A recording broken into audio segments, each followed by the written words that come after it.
大家好，我是石头。今天我们又来大山里面为大家分享一些闲置的房屋了。那熟悉我的朋友都清楚，我基本上都会分享一些独门独院的房子。今天我们要去看的这栋房子呢，也是如此。然后这栋房子呢，主人家告诉我是可以转让的，意思呢，也就是可以卖的。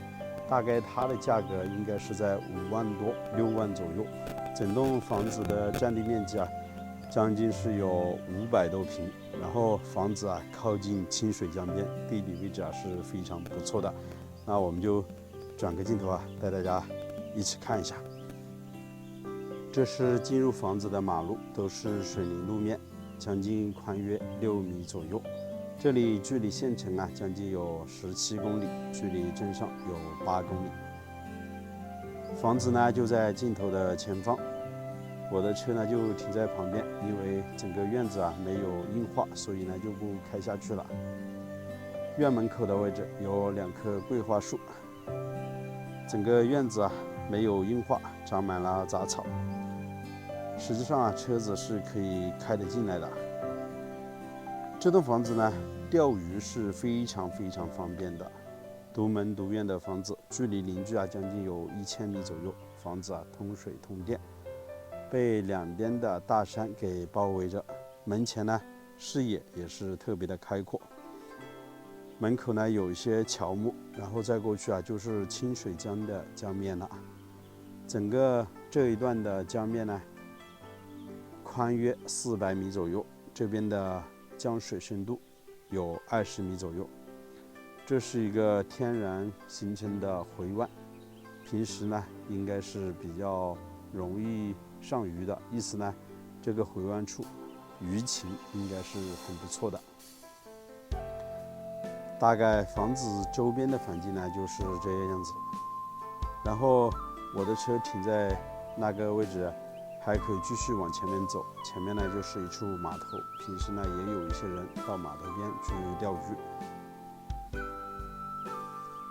整个院子院坝的位置没有做硬化，将近宽有300来个平方左右。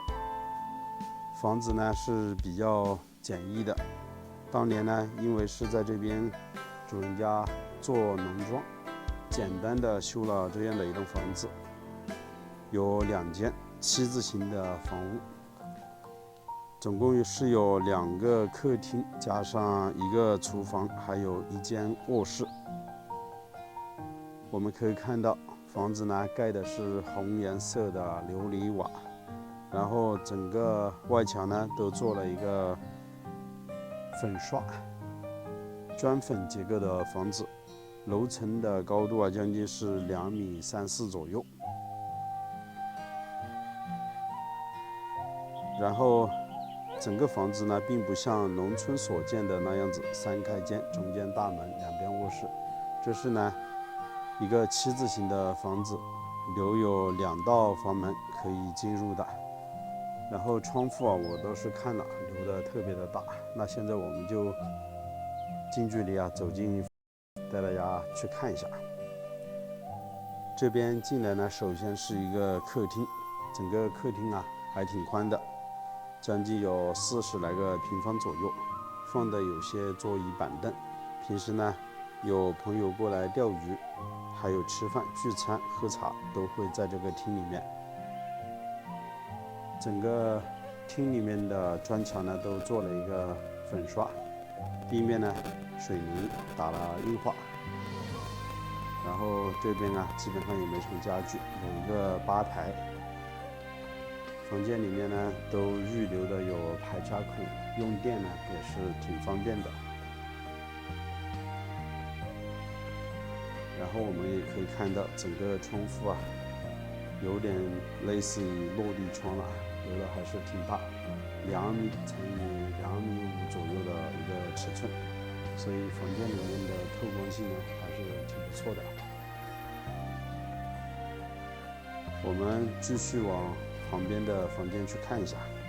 其实这栋房子最吸引人的还是门前的景色，所以呢我会花点时间用镜头去给大家看一下房子旁边的一些环境。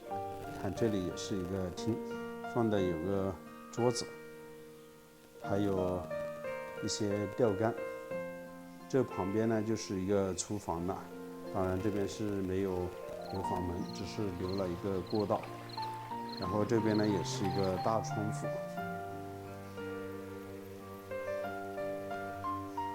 以前刚建好房子的时候啊，也有一些人过来钓鱼啊、聚餐吃饭，所以呢，主人家在那边安装了一个洗菜盆，这里还有碗柜，那边还有一个移动的柴火灶，所以呢，在这里炒菜煮饭，接待一些朋友。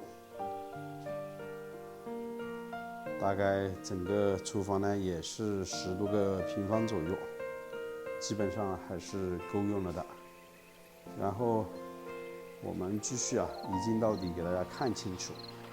从这个厅过去还有一个房间的，这栋房子长时间没居住，然后这个位置呢是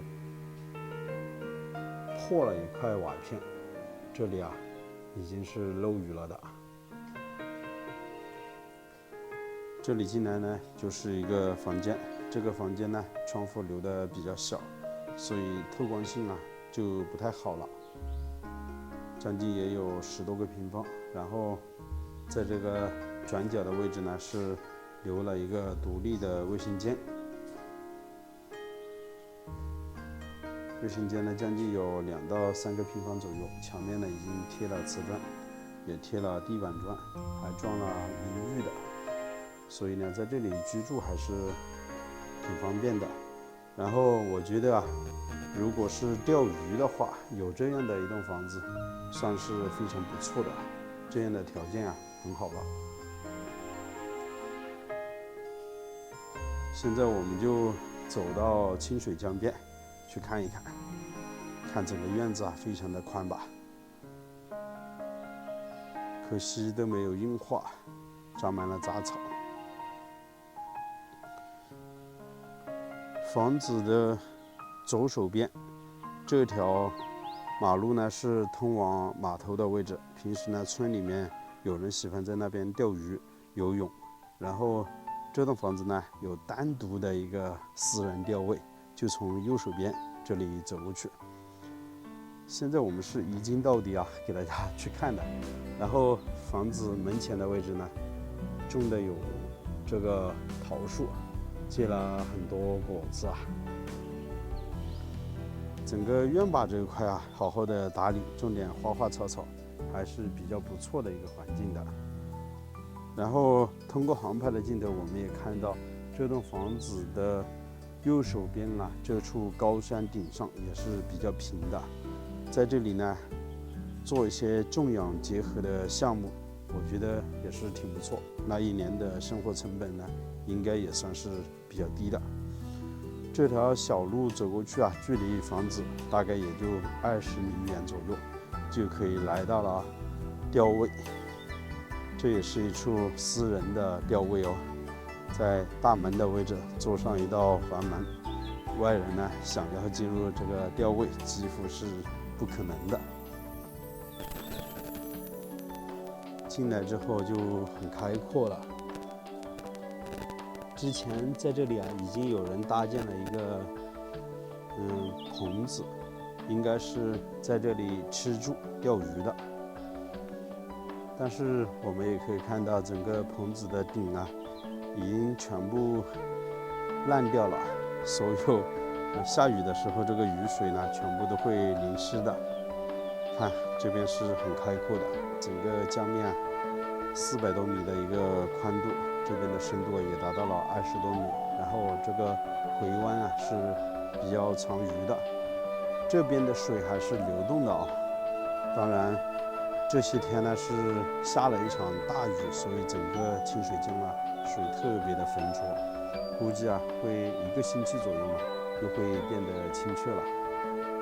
这个棚子之前是有钓友在这里钓鱼，看有被子还有这个锅碗瓢盆，有菜籽油应该在这里还钓了一段时间了。其实整个这个棚子旁边这块地形还是挺不错，自然形成的一个平台，在这里搭建房子挺好的，而且这块场地呢有接近30个平方左右，还是挺宽的。然后这里就是钓位了，看靠近悬崖峭壁的边上，这也是一个天然的湖湾，在这个位置钓鱼应该也是挺不错的。这里还有棵柳树，到夏天大雁都喜欢在这样的石头缝中间藏身，环境还是挺美的吧。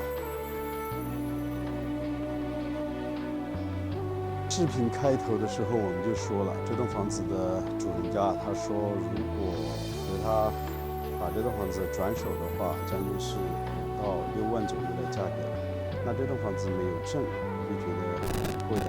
当然他说如果想租的话，大概3000左右1年。那我觉得倒是挺合理的。主要这栋房子呢，钓鱼非常的方便。大家也都知道，清水江呢上游在贵州那边，流入我们湖南，所以呢，整个清水江鱼类资源还是非常丰富的。